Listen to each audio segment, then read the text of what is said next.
Monday, Wednesday, Friday classes end up being 10 to 11, 11 to 12. I've kind of split the hour from 10:30 to 11:30, but honestly, if you want to catch me at other times, come on by my office.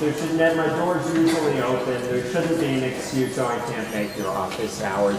In terms of getting in touch with me, best way, catch me after class or during my office hours, particularly for questions involving organic chemistry where there are structures involved.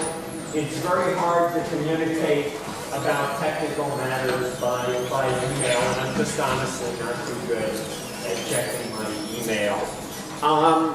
Let's see, the other thing, the other people who are going to be very, very important to you in the class are the teaching assistants, Johnny Pham and Kim Lee, and I picked two of the best graduate students from my laboratory to serve as teaching assistants. Johnny, Kim, do you want to stand up?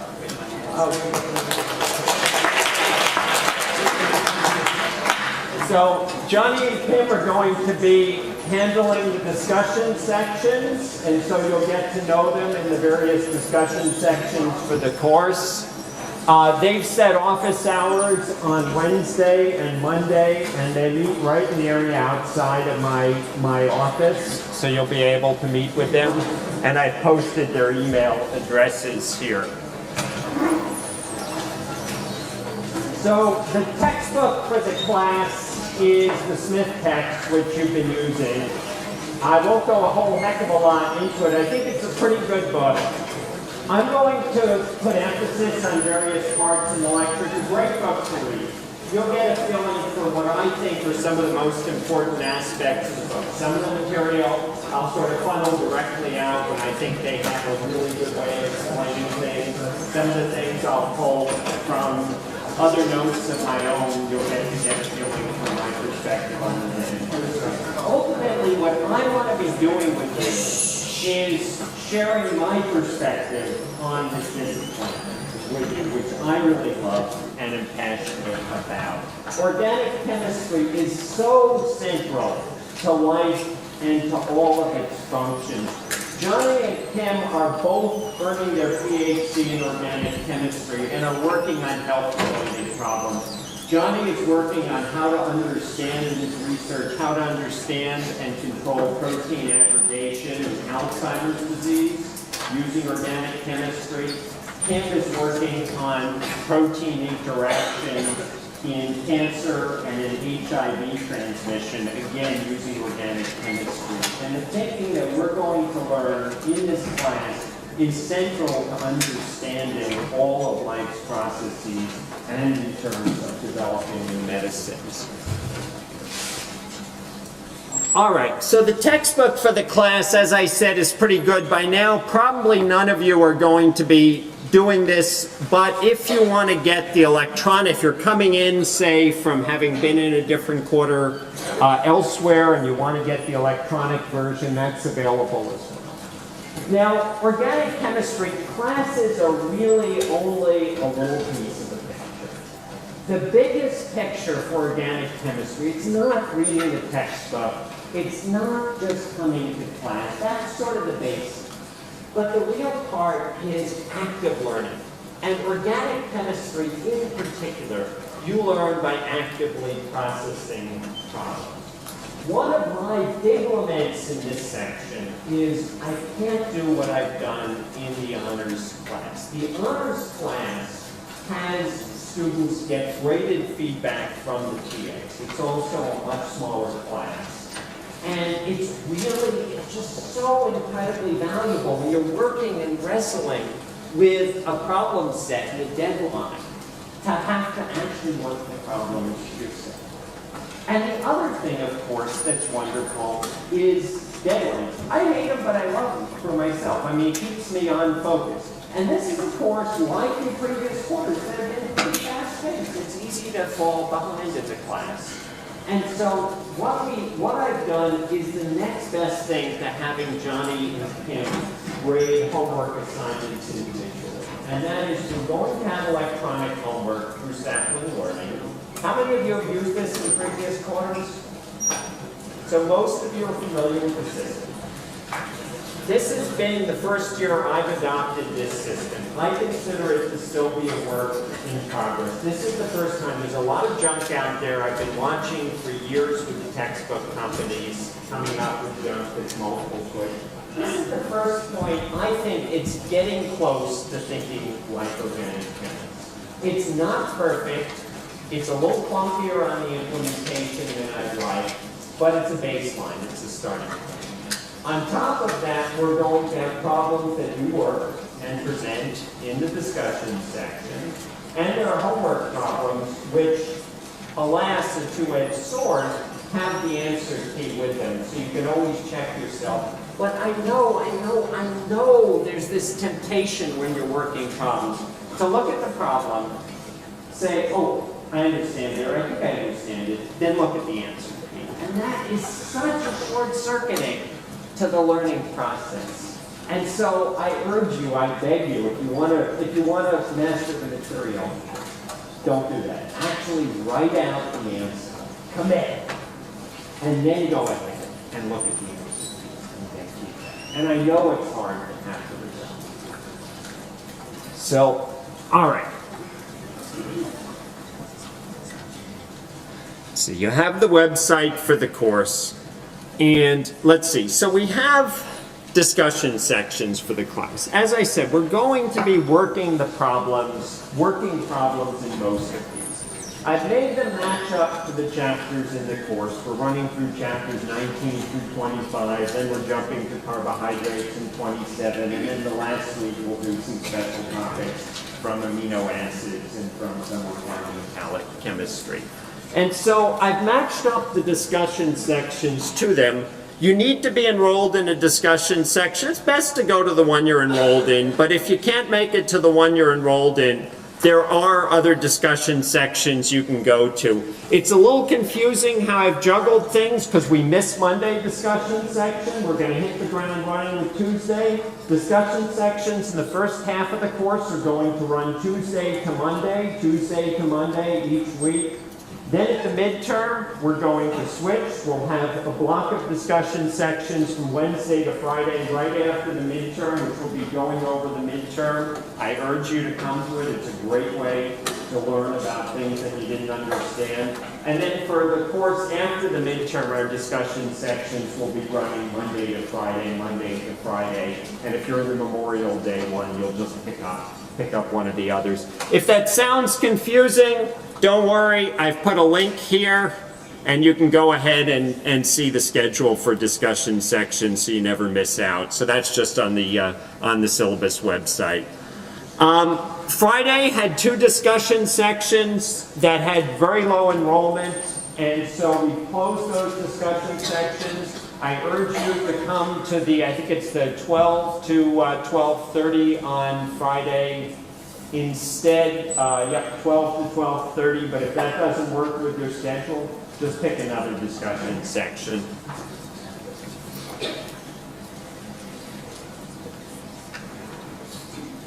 All right.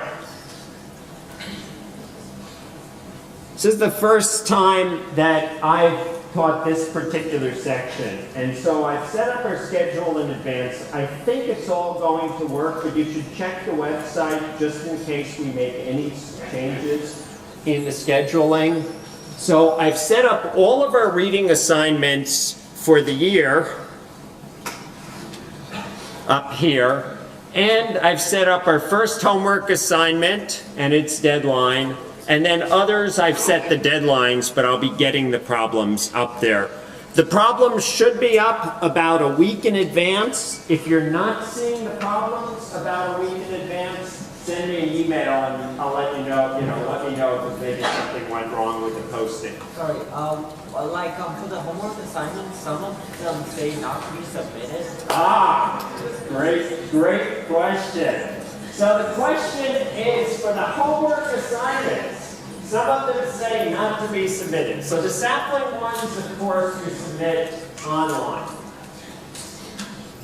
I would love to be able to see your paper written out homework. In fact, You would make me incredibly happy if you come to my office, if you ever don't understand something, and bring me a big sheet of sloppy, messy papers with pencil scrawl with all of your efforts on the homework. And if you come to my office, bring your notes. I want to know what you don't understand. I want to be able to help you. I want to see your homework. But as much as I would love for Johnny and Kim to be able to actually grade those homework, they can't.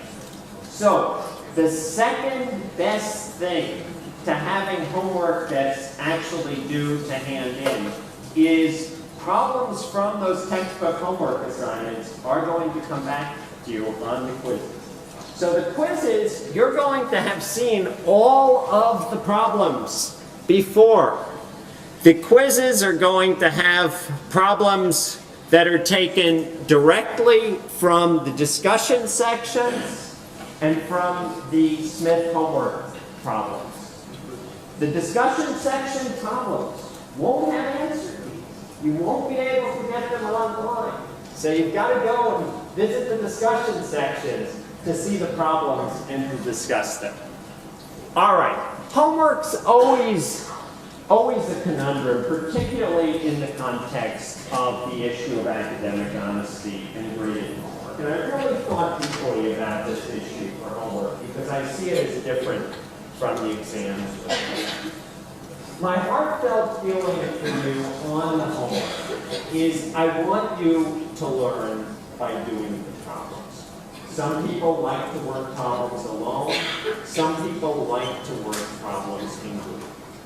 My primary feeling is learning. And it's not going to set up for that. If you get a problem wrong, it coaches you, you get a chance to do it over, there's just a small penalty.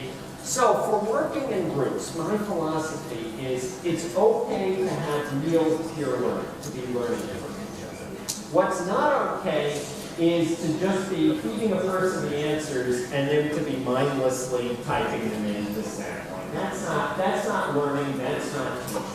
If you're actually communicating and understanding your peer, you're learning how to communicate. You're better reinforcing the ideas in your mind. And your peer, in turn, is actually learning. And that's the atmosphere, if you work in groups, that I want to see on the homework problems. All right. So, got to come to the lecture section. You're going to miss things if you don't. I've set up this course on video. Videos for the course will be available if you have to miss the lecture, or better still, you want to review the lecture. You can download them. We're going to get them on YouTube, the OpenCourseWare site for UCI, and iTunes U, so there'll be lots of ways to access the material for review, but come to the class. All right, so quizzes.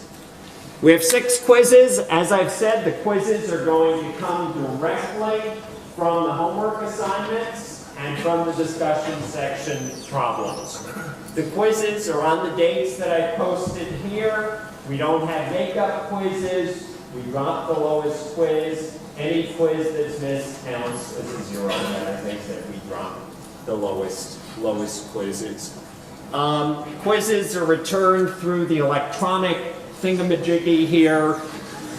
I think you're all familiar with electronic exam return? Yeah, so you'll get your quizzes back through that. Quizzes count for 20% of the grade. The midterm exam, which is on Tuesday, May 8th, and covers chapters 19 to 22, is on, counts for 25% of the exam. The final exam is on June 12th and counts for 45% of the course, and the homeworks count for 10% of the course. There'll be a seating assignment chart for the midterm and for the final exam. I won't have seating assignments for the quizzes, although I'd appreciate it if you try to spread out and choose an empty seat without a neighbor if possible. You do need to bring a picture ID. A UCI ID is the best thing. A driver's license would be the alternative. for the midterm, before the final exam, we'll be passing them down the aisle, and the TAs will be matching your face with the ID and the exam, you know, the assigned seat, and during the exams, you need to have that. All right. All right, academic honesty. You all know what cheating is. Copying off your neighbor, getting materials in an inappropriate way. Don't do it. It is fatal in the course. You will get a 0 in the course, a note will go into your file, and you will not be able to go on with things that require this as a prerequisite. 2 students in my previous class of Chem 51 received a failing grade for cheating, and 1 friend of them who wasn't an enrolled student but colluded received a note in his file as well. So don't do it. All right. Cell phones. We all have them. We all love them. We check our email on them. We get text messages. Keep them away in class. Away, off, no buzzing. You can vibrate if it doesn't distract you. I find my own distracting if it vibrates, because it means, oh, there's something in my pocket that I now need to know on. Just turn it off. Don't tempt yourself with it. If you don't, if you're distracted by your cell phone, I will send you out to class. All right. By now you probably know about enrollment in these large classes. The professors don't handle any of that. It's done online and through the undergraduate office, and there's all the contact information. Tutoring, best place to get help? Me, Johnny, Chem, office hours, discussion section, their office hours coming by. If you want to get some help through tutoring, there's LARC. Chemistry also makes tutoring services available for free, and they'll have information that's posted. And then I already blasted you with an email, and I thought this was actually pretty cool what the chemistry department was offering. Rather than focusing on this particular homework or that particular homework, they were covering broad topics, and I thought, hey, that's pretty good. That's, of course, peer tutoring. So anyway, let's see if there's anything else that I want to talk about. I think that pretty much covers it. Oh yeah, I'll be giving you some software.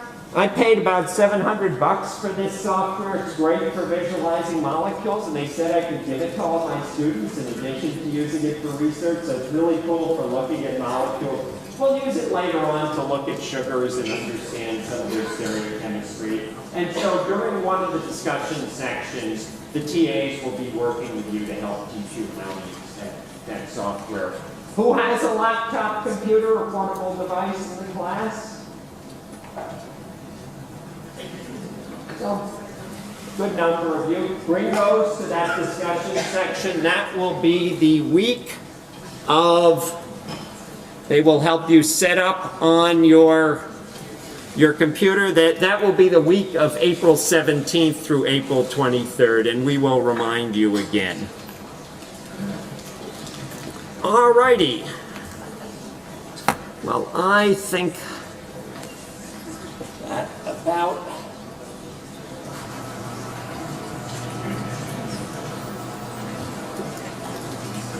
covers it.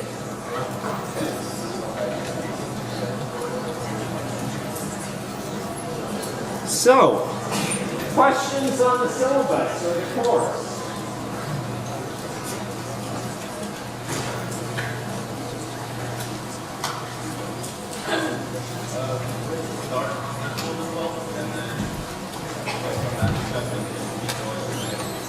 So our discussions are running, the question is when do discussions start? So we'll start on a Tuesday and run through Monday. So Tuesday, Wednesday, Thursday, Friday, Monday will be the same for the first half of the course, up through the midterm. And then after the midterm, we'll have 3 Wednesdays. So midterms on a Tuesday. So Wednesday, Thursday, Friday will be reviews of the midterm. And then we'll go on Monday to Friday schedule after the midterm. So like the first half of the quarter, then we'll have quizzes. Oh, the quiz schedule. The quizzes, check the syllabus. I believe they are on Thursday, the first half of the quarter, and Tuesday, the second. All right, other questions?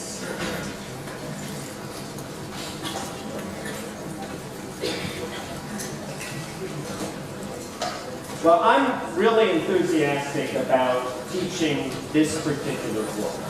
This is, in my opinion, the most exciting quarter of organic chemistry because we get to learn all the good stuff, all the stuff. You've now laid all this groundwork in place. You've learned about stereochemistry, you've learned about alkanes and alkenes and alcohols and texting on our cell phone.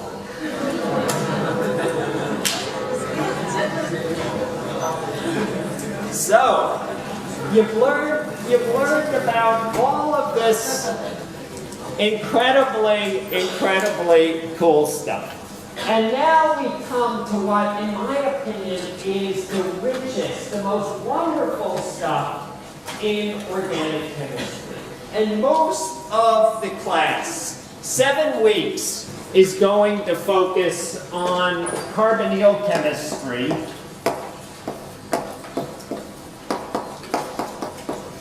Broadly defined.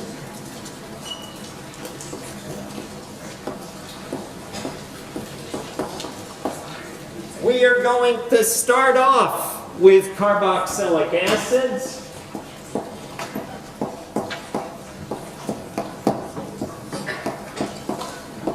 And the carboxylic acid family. We're then going to work on to aldehydes and to ketones.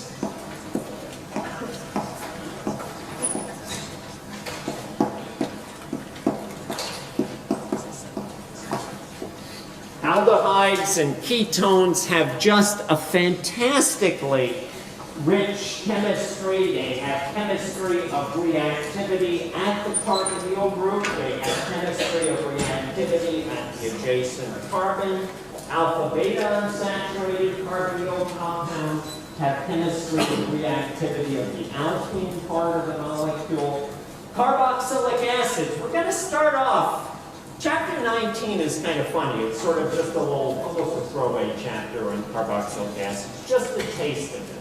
But carboxylic acids constitute a big and important family, and so we're going to learn about members of the family. We're going to learn about esters and amides.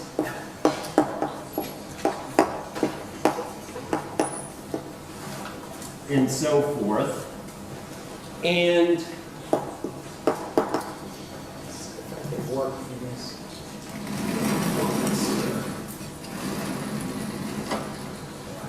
And then we're going to move on in about the 8th week of the course to talk about amines. And then we're going to spend the 9th week of the course talking about carbohydrates, sugars. And finally, if everything goes according to schedule, in the 10th week of the class, we'll have some selected topics from chapter 28. Chapter 28 is on amino acids, and so it's sort of a refrain of carboxylic acid chemistry and amine chemistry. We'll talk a little bit about peptides and their synthesis. And if everything goes according to plan, we'll spend maybe our last lecture talking about chapter 26 and some really cool organometallic chemistry that I want to show you. We won't have too much emphasis on this material, but there'll be one homework assignment from Sapling that's due to help reinforce that material. We won't go into painful or fantastic yet because you won't get a discussion section on it. All right.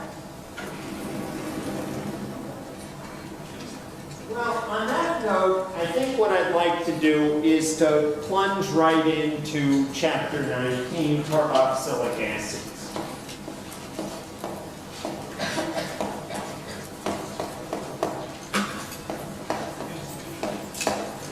So, carboxylic acids are really important compounds. You encounter them literally every day.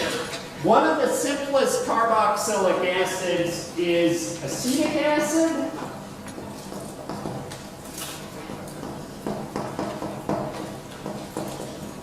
You encounter that on your salad and salad dressing from vinegar.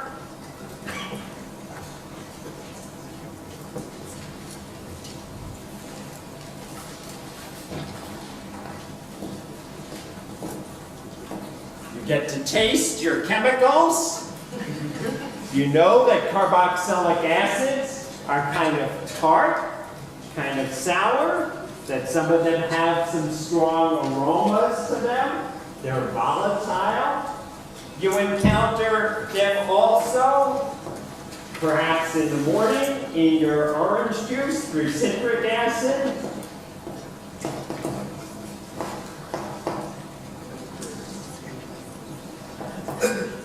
Citric acid is actually a tricarboxylic acid.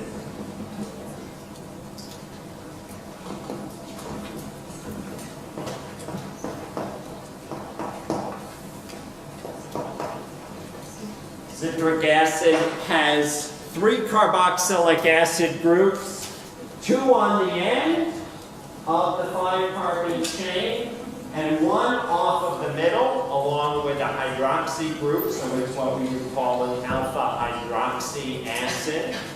You might have heard of alpha hydroxy acids. Anyone? Face cream, stuff that you put on your face to go ahead and maybe do a peel or something for your skin. I don't know if anyone uses that sort of garbage. But you see it advertised in the cosmetic product with alpha hydroxy acid. Lactic acid in milk is another alpha hydroxy acid.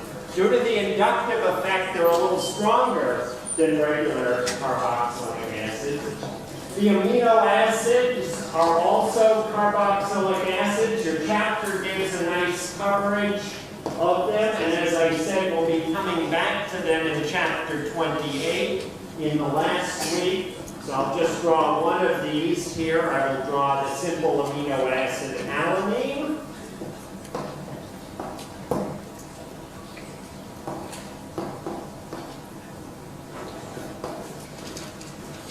I use the term alpha hydroxy acid. Alpha means the position next to the carboxylic acid. You'll also hear amino acids referred to as alpha amino acids. That's because the amino group is alpha on the position next to the carboxylic acid. All right, so carboxylic acids are important. And they're ubiquitous.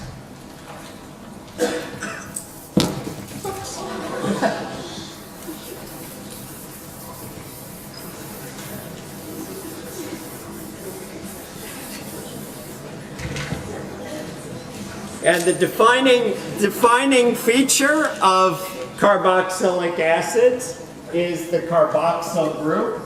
So we have a general structure. I'll kind of write out all of the lone pairs of electrons and all of the atoms here. In fact, let me be even more explicit. I have trouble getting in the habit. I'm so used to writing skeletal structures, but I will write all of the atoms here. So this is a carboxy group, the functional group that defines the carboxylic acid.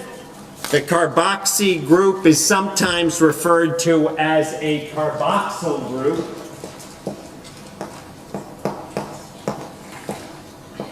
You will probably hear me refer to it both ways in this class. Now, you've already seen that I can write carboxylic acids in a number of ways. I wrote it as CO2H over here. So in addition to seeing structures explicitly spelled out like this, with or without the carbon, you'll see them written as RCO2H or RCOOH. These are all representations of the same thing. Compounds containing the carboxyl group fall into the broader family of carbonyl compounds.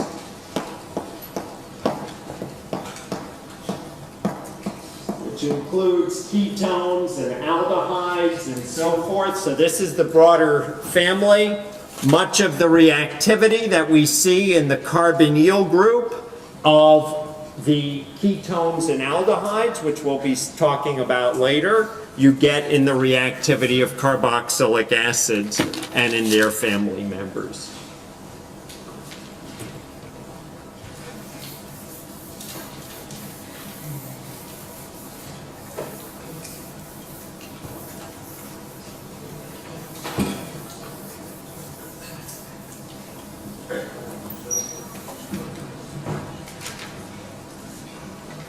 So, one of the things that I think students get awfully caught up on is this whole issue of nomenclature. And it's really important to be able to understand the anatomy of something. In other words, to recognize when we look at a molecule like citric acid that I just had up, oh, there's a hydroxy group in the molecule. There's a carboxy group in the molecule. It contains a 5-carbon chain. It is that looking at a greater level of depth that, mind you, I will also point out, comes with drawing it, which is why I said writing out the homework, actively learning, is so important. And yet it is so easy to lose the forest from the trees in naming molecules and to start to say, oh my God, I've got to remember, do I alphabetize dimethyl under D for di or M for methyl?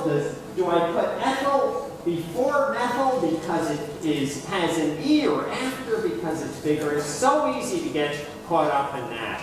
And the fact that one can go on for pages and pages of nomenclature, that it's difficult to see the forest from the trees. So I'm going to talk about what I see as the forest from the trees on the nomenclature of carboxylates. You name them as the name of the alkane, chopping off the E, plus OIC acid. So very simple. If I have a carboxylic acid that has 6 carbons in it, 1, 2, 3, 4, 5, 6. The alkane that it would have been derived from is hexane, and so this molecule becomes hexanoic acid.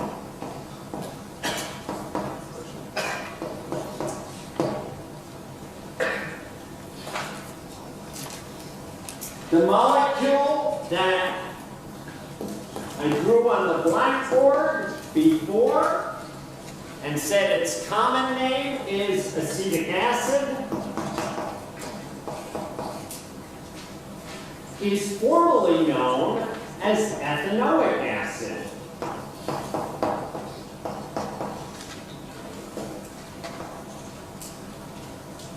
Got a great question by email last night. And the question was, how much do we have to know with this? Now, some acids have names that are so widely used that you'll probably never hear anyone referring to them by their systematic name. I doubt ethanoic acid would ever roll off of my tongue voluntarily, or at least outside of the context of a didactic situation, because everybody calls it acetic acid.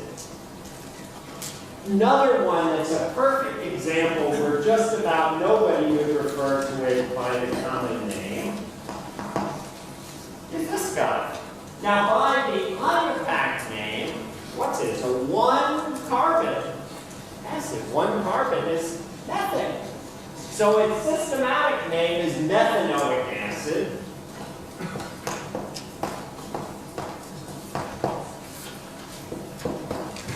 And yet you will invariably hear it referred to as formic acid.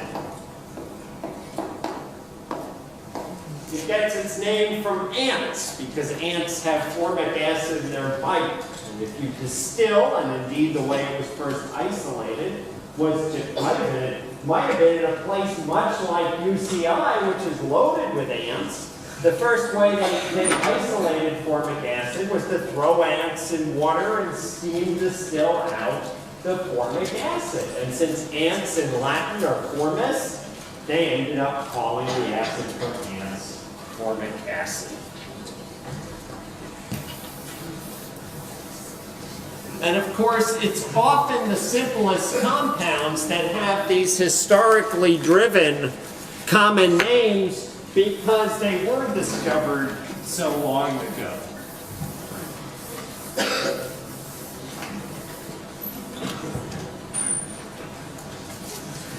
All right. So, the carboxylic acid is one of the highest ranking functional groups in naming. In other words, it ends up dictating the name of many compounds. So for example, if we have a carboxylic acid that also has a hydroxy group on it, we don't name it as the as the alcohol, we name it as the carboxylic acid. So this is 4-hydroxy butanoic acid.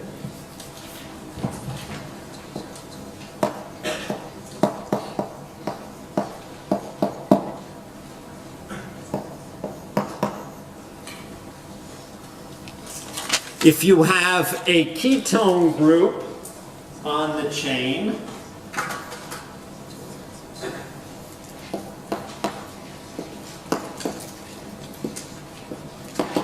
like so, we would call this 3-oxobutanoic acid, again naming it after the 1, 2, 3, 4 carbon chain molecule, the 4-carbon chain acid.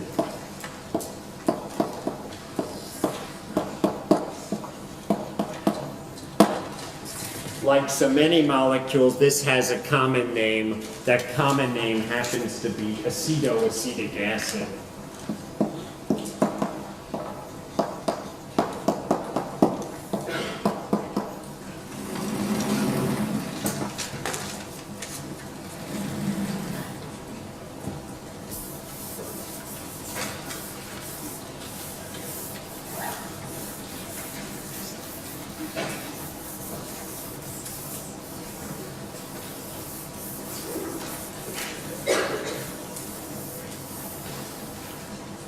If you have 2 carboxylic acid groups at the ends of a chain, we call it a dioic acid, since there are 2.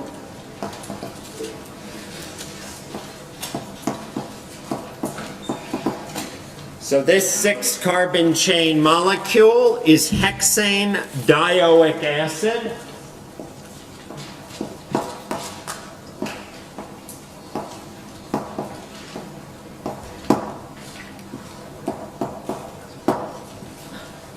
You're going to encounter it in the discussion section this week. Hexane dioic acid.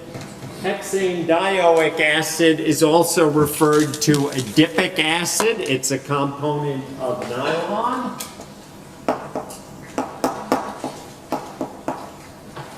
Question? Yeah, sorry. Is that dioic acid or dioic acid? Dioic. Oh, okay. So it's HEXANEDIOC acid. Dioic pardon me, thank you. DIOIC. Acid, thank you.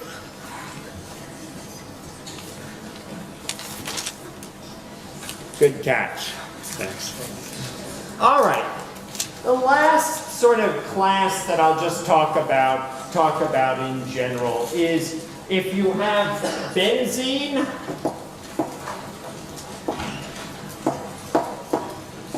then it's a benzoic acid.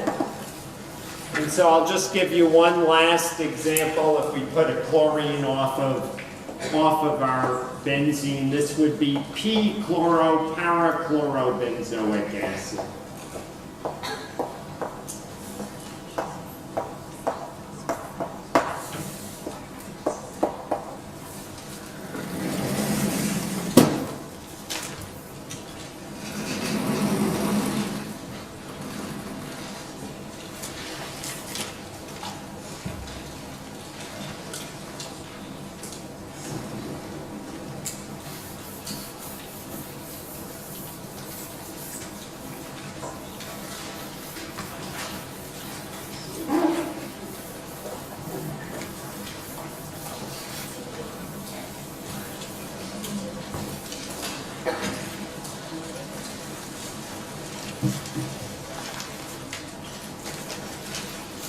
Thoughts or questions? Yeah, sorry. Do carboxylic acid make really good hydrogen bonds? Do carboxylic acids make really good hydrogen bonds? Did I blank you with the class? No. Great question. They do indeed, and thank you so much for leading us into our next topic, which will be the physical properties of carboxylic acid. So carboxylic acids boil a little higher than you might expect for compounds of their size. Acetic acid is a little molecule. It just has 2 carbon atoms and a couple of oxygen atoms, and yet it's got a high boiling point. It has a boiling point of 118 degrees. And I borrowed this example from your textbook because I thought they did a really nice job of explaining things. If you look at a comparison, so it's a liquid, I think we would all expect something with a boiling point of 118 degrees to be a liquid, unless of course it were a solid that might melt below 118. If you compare it to a molecule about the same size, let's say butane, butane is a gas. It boils at 0. Molecules have boiling points above absolute 0 because there are forces that make them stick together. Liquid helium boils pretty darn close to absolute 0. It's 4 degrees Kelvin because helium is just the teeniest thing you can imagine. And the only thing that helium has are van der Waals interactions. Remember, induced dipole, spontaneous dipole, induced dipole interactions that make the molecules stick together. By the time you get up to hexane, to butane, of course you've got a lot more molecule and a lot more polarizability that can give rise to interaction. So butane has van der Waals interactions holding it together. It's about the same size, and yet the boiling point is a lot lower.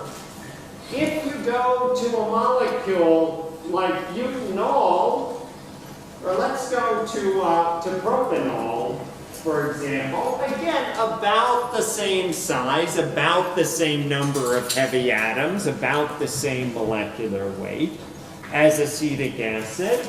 Butanol, propanol, has a boiling point of 97 degrees, so it's lower said, and of course these are all Celsius. So it's lower than acetic acid. You've got van der Waals interactions. You've got dipole-dipole interactions. In other words, you've got a dipole in the CO bond and in the OH bond, and that can make the molecule stick together. And you've got hydrogen bonding, because the OH groups can hydrogen bond to other molecules. And so collectively, those interactions bring the boiling point of propanol way above, almost 100 degrees above the boiling point of butane. And yet, not as high as acetic acid. So hydrogen bonds are clearly worth something. How might you think about separating them from, say, the dipole-dipole component? Well, we could look at an example of a similar molecule that doesn't have any hydrogen bonding. So we could look at propanol. Propanol, again, is about the same molecular weight. It's got the same basic number of heavy atoms, 4 heavy atoms. It has a dipole in it, and yet it doesn't hydrogen bond. Its boiling point is 48. It's a liquid, just like propanol. And yet, without the hydrogen bonding, its boiling point is about 50 degrees lower. So you have van der Waals in dipole.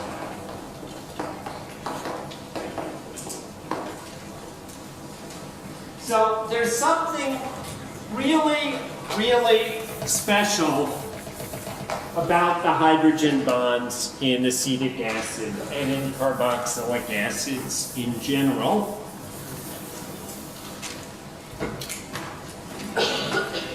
Carboxylic acids love to hydrogen bond together because they can form a very nice hydrogen bonded dimer. In the hydrogen bonded dimer, you have one carboxylic acid facing another carboxylic acid, and the oxygen of one hydrogen bonds to the hydrogen of the other, and vice versa.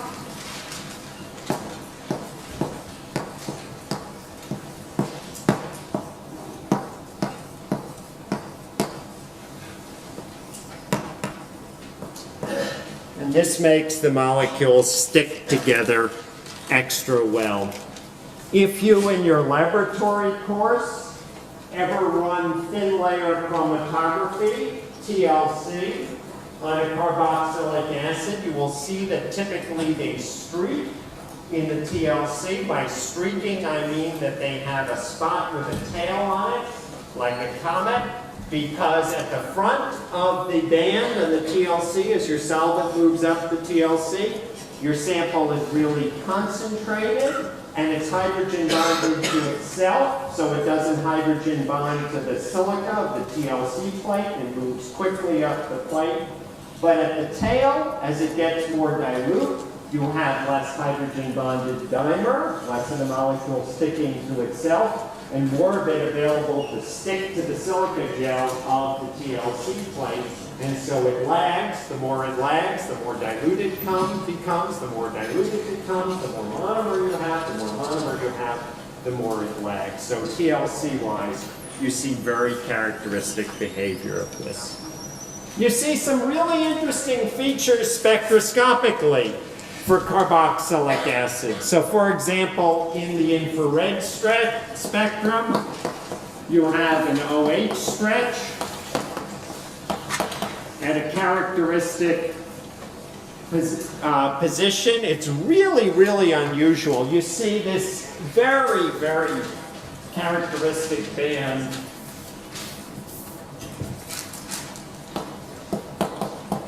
from about 3,500 to 2,500 wave numbers. It's one of the ugliest features that you'll ever see in the IR spectrum. It's very broad.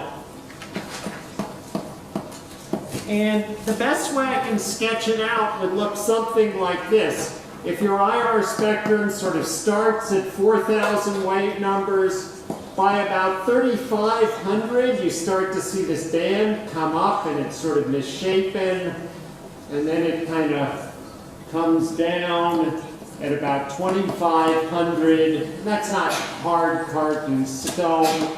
It usually obscures the CH stretches at about 3,000. And then as you come along in the carbonyl region at about 1,700 or 1,725, you'll also see the CO stretch, the carbonyl stretch. So let's say about 1,725 to 1,700 weight numbers. So really, really characteristic, just staring you in the face when you look at these.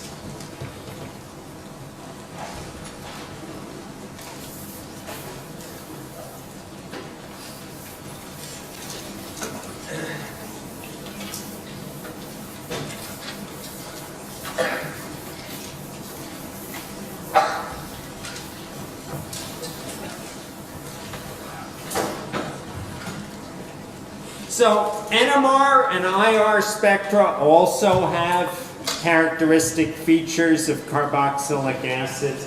And a lot of this, the best way, you'll get to see some of these compounds in the lab class if you haven't already. The best way is to actually see spectra. Question? About the IR spectra, I read that if the carboxylic acid is more concentrated, you don't get such a broad peak in the 2,500 or 3,500. It's still pretty ugly. And so the question that's being asked is about concentration. And if you run it, concentrated would be, say, the liquid sandwiched between two salt plates would be typical. Or if it's a solid, in a potassium bromide pellet. And those tend to be really ugly in my experience. In solution, I haven't looked personally recently. I would think, if anything, you'd possibly very dilute see a little more monomer, which would be more well-behaved. So I'm not sure that that's true, but if you see an example, I'd love to see what you're reading in there. It's the other thing that's interesting in the IR spectrum. Some of it depends on how big the molecule is. After all, if you've got a small carboxylic acid like butanoic acid or acetic acid, that molecule has a ton of carboxyl compared to other stuff. So when you're sandwiching a drop of acetic acid between two salt plates, there's a ton of carboxyl groups. If you had a molecule with 20 carbons in there and just one carboxyl group, you'd see a much smaller stretch for the carboxyl group. So what I'm saying here, and for that spectrum, is sort of characteristic of a smaller molecule. For like a really big molecule, like a steroid, like a cholesterol molecule, the carboxylic acid peak will be smaller and a little bit less obvious. But they're still really, really obvious. Good question. Other questions?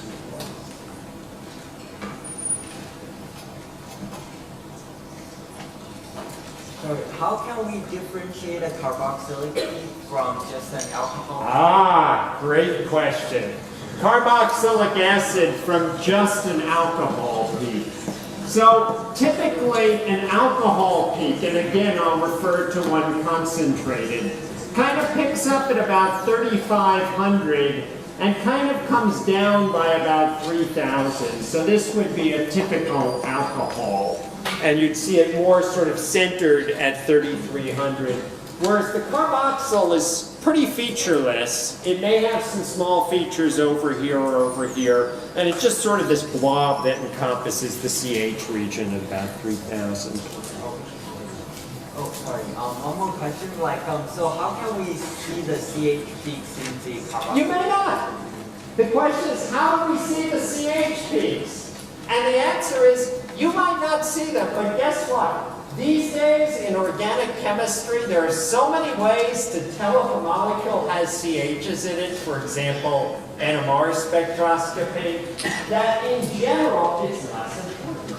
And in a scientific journal called Journal of Organic Chemistry, back many years ago when IR was the primary way of describing molecules, you were supposed to describe every band in the spectrum and list like 20 or 30 peaks.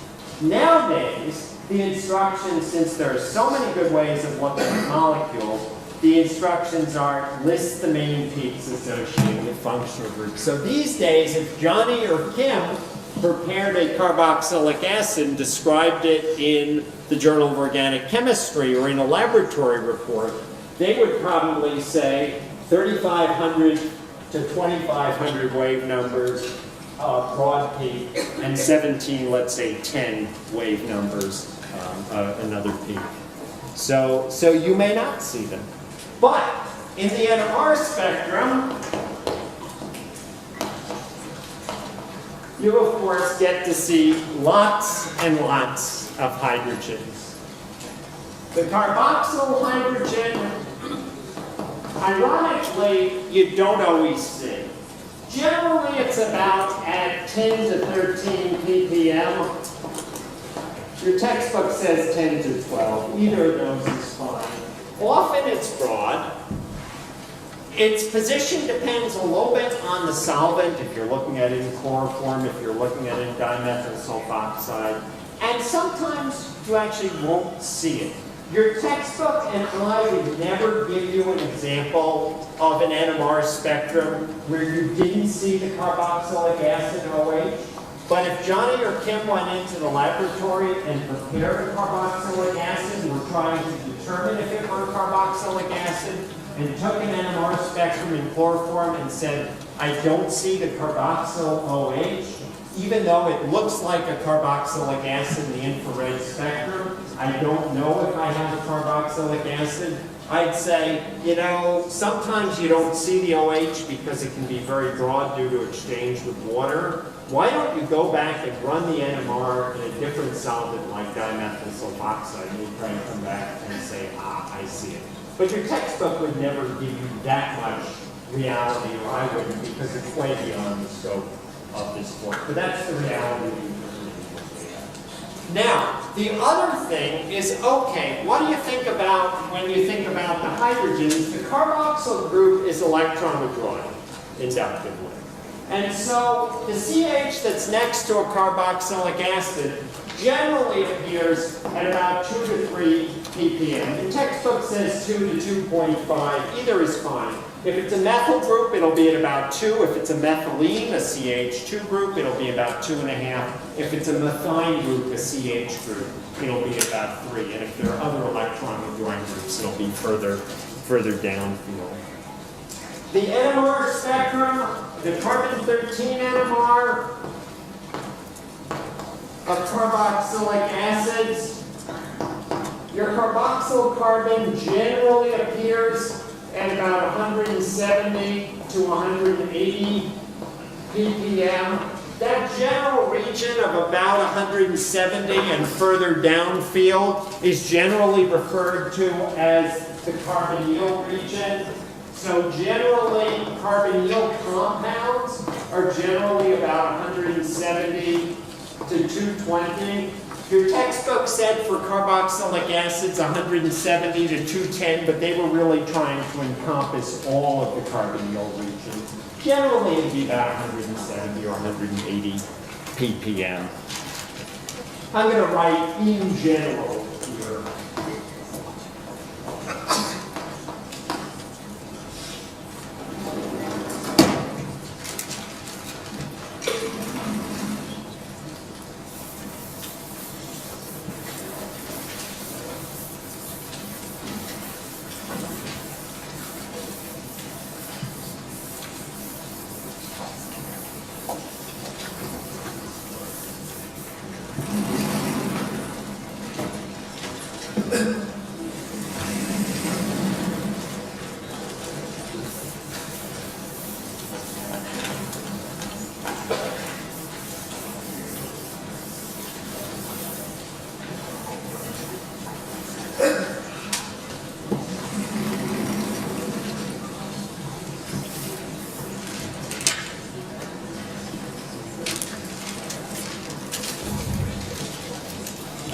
So, carboxylic acids, carboxyl group of carboxylic acids is in a high oxidation state. In fact, they are the highest oxidation state of any organic compound, with the exception of things that are in the carbon dioxide oxidation state. So if you in general have a carboxylic acid like acetic acid or hexanoic acid or benzoic acid, the oxidation state is +3 for the carbon. In formic acid, if you count your oxidation state, it's +2. But what that immediately tells us is they're generally synthesized by oxidation reactions, because in general, a lot of organic compounds you encounter have carbon in lower oxidation states. So alcohols, for example, depending on the substitution, will have oxidation state of, if it's a primary alcohol, -1. If it's secondary, it'll be 1 different. And so primary alcohols can be converted to carboxylic acids by oxidation.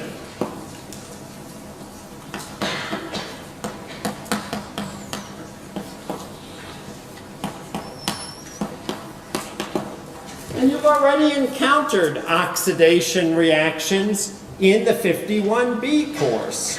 So for example, with chromium 6 reagents, say e.g. with chromium Vi. So what I mean is potassium dichromate and sulfuric acid, or sodium dichromate and sulfuric acid, or chromium trioxide and sulfuric acid. They're all about the same in their reactivity. There are other oxidizing agents.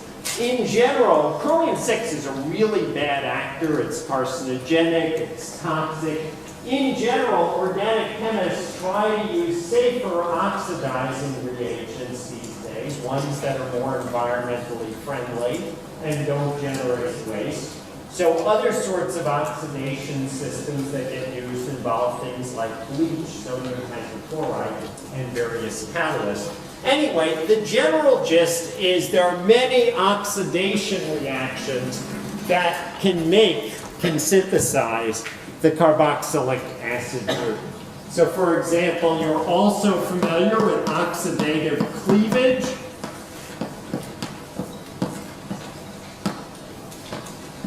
Of alkynes with ozone. That's a little bit of an oddball in some way, because alkynes aren't that commonly occurring. Alkenes are a lot more common. So I also included in the example in this week's discussion section alkenes, and you'll see a reagent system for the oxidative cleavage of alkenes. Your textbook provides a nice review, and so you'll also see in your textbook oxidation of aromatic compounds.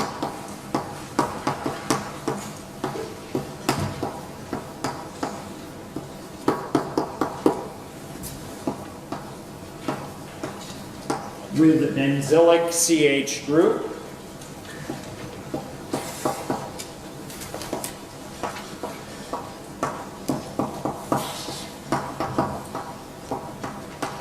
As another example. So these are all things that you've encountered in your previous course. And in that case, you'll see, for example, potassium permanganate, KMnO4, as a reagent.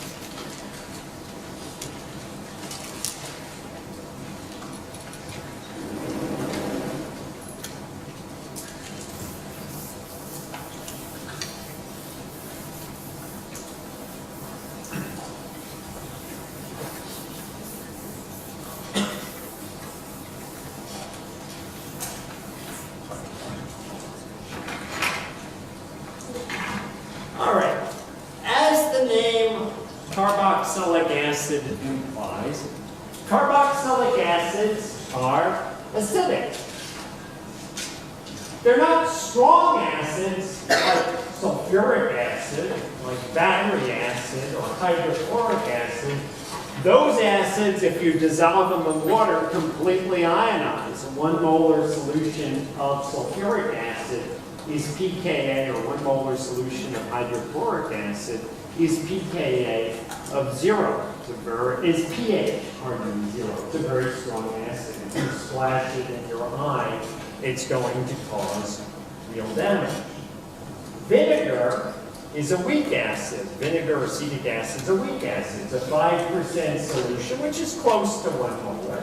If you splash vinegar in your eye, it's going to hurt, but you'll wash your eye out. You're not going to be blind or need to go to the emergency room.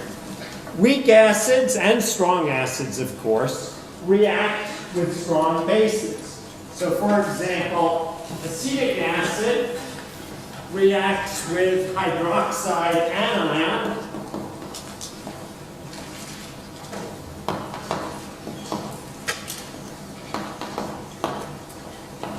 to give you acetate anion water.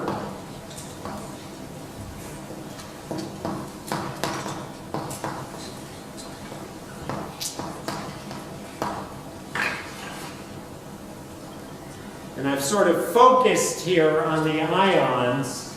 You can't just buy or find a bottle of ions. If you go to the stockroom and you say, give me some hydroxide, they're going to say, well, I can't just give you any hydroxide.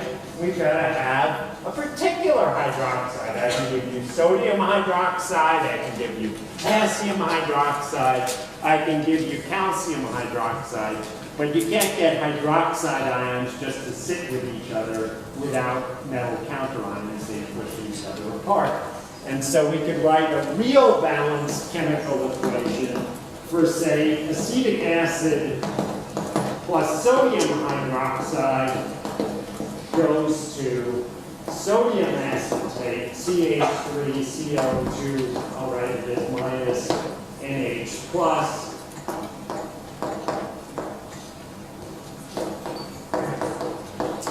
And, you know, be a good person. Organic chemists are not good people. We're horrible about balancing equations, but now I'll be a good person and balance my equation.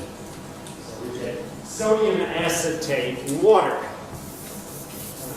Professor? Yes. Oh, sorry. For the sodium acetate, shouldn't it be CH3CO2 minus? CH3CO2 minus. Thank you. I want you in the front row every class.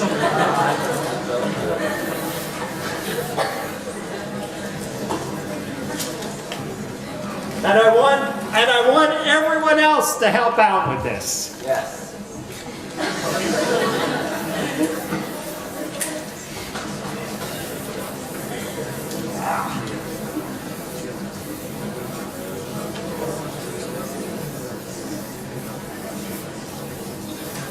So, I haven't written an equilibrium there because that reaction just lies so bloody far to the right that for all intents and purposes, if I throw sodium hydroxide, 1 mole of sodium hydroxide, together with a mole of acetic acid, there's no acetic acid left. I've got a mole of sodium acetate. That equilibrium lies fantastically far away.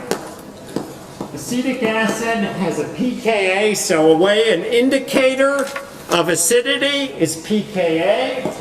The pKa of acetic acid is 4.76. That's typical of a weak acid. The strong acid, like sulfuric acid, is negative. Hydronium ion is negative, I believe, 1.7. In this equilibrium, water is acting as a base. Hydroxide is acting as a base.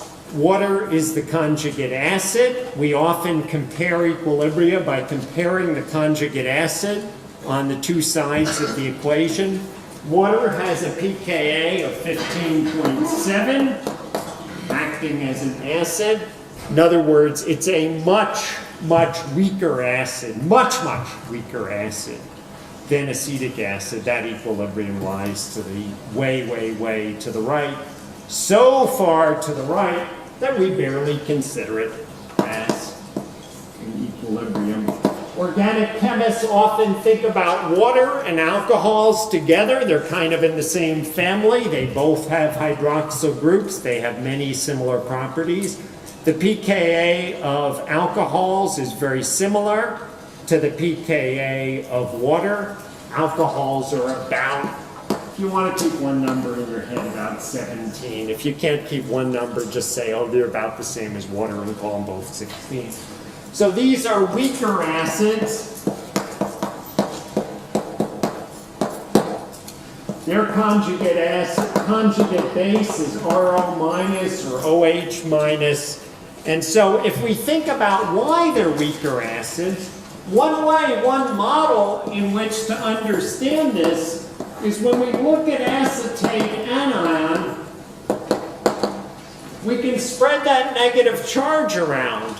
There isn't a negative charge on one oxygen and a neutral charge on the other. There isn't a double bond to one oxygen and a single bond to the other.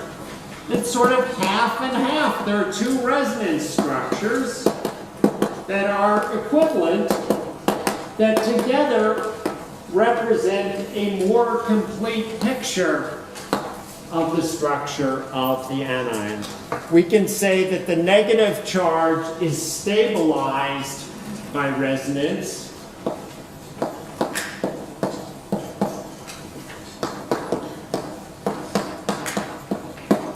And that special stabilization that doesn't occur in hydroxide anion or in alkoxide anion makes this a weaker base, makes acetic acid a stronger acid than water or than an alcohol.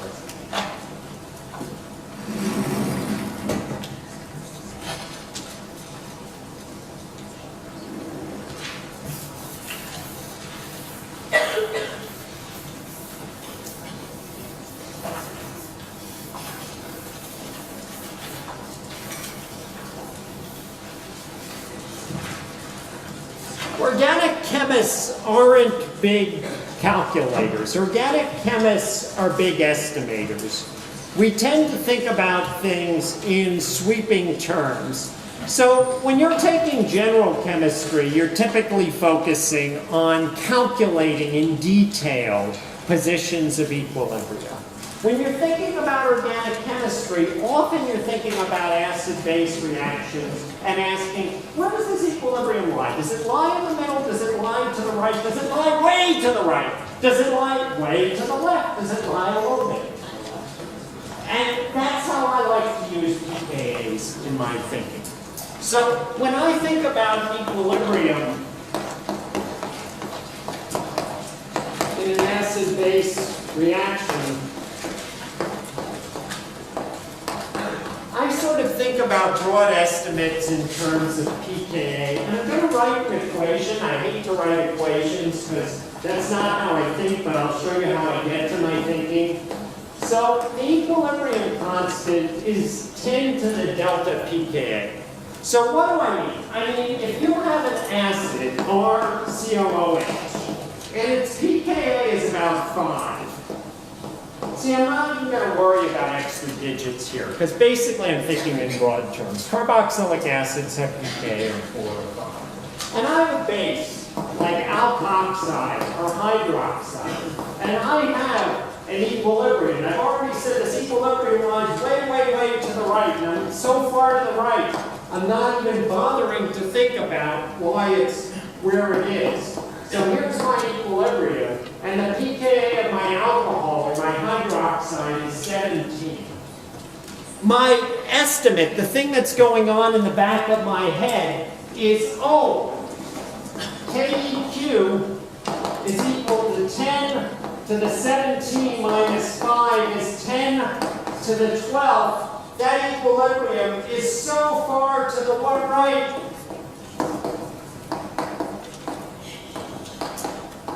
That it's hardly in equilibrium. It's just there. It's just reacted. You know, 10 to the 10th is a big number, right? If it's 10 to the 1, 10 to the 2, maybe even 10 to the 5, even maybe sort of up a little bit above that, like 10 to the 8th, you could say, okay, there's kind of sort of an equilibrium. But this is way, way, way to the right, which is why I didn't even bother to equilibrium there.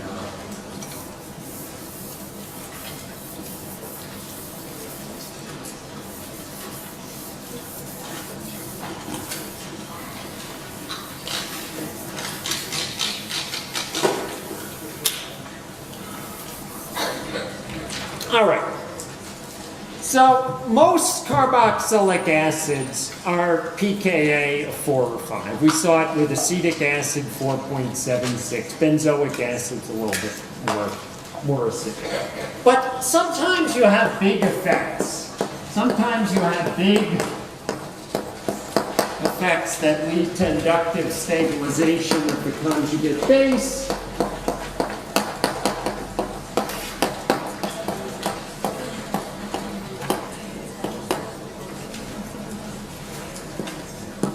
And that's going to lead to a stronger acid.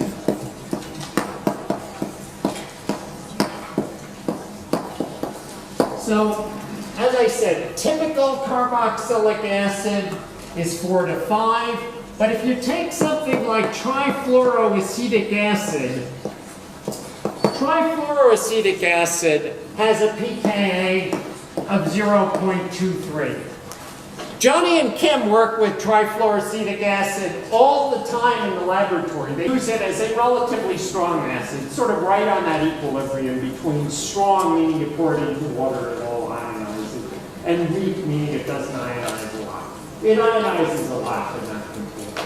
If you get it in your eyes, there, you should worry about it. If you get it on your skin, there, you should worry about it.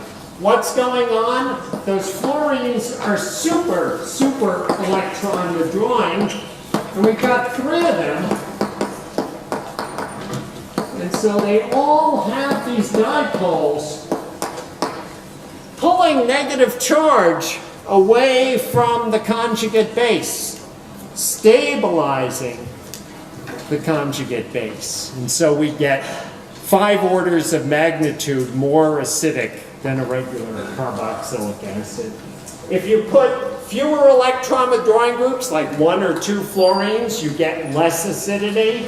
If you go ahead and you move your halogens down the chain, like 4-chlorobutanoic acid versus chlorobutanoic acid, 2-chlorobutanoic acid, they're both more acidic than butanoic acid, but 4-chloroacetic acid, butanoic acid is a little more acidic, whereas 2-chloro is a good bit more.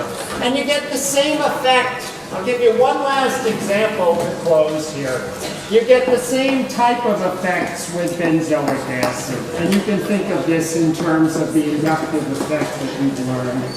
So benzoic acid has a pKa of 4.19. If you take para-nitrobenzoic acid, you can have inductive and resonance effects pulling electron density away from the carboxyl group, and its pKa is 3.1. So you get effects there.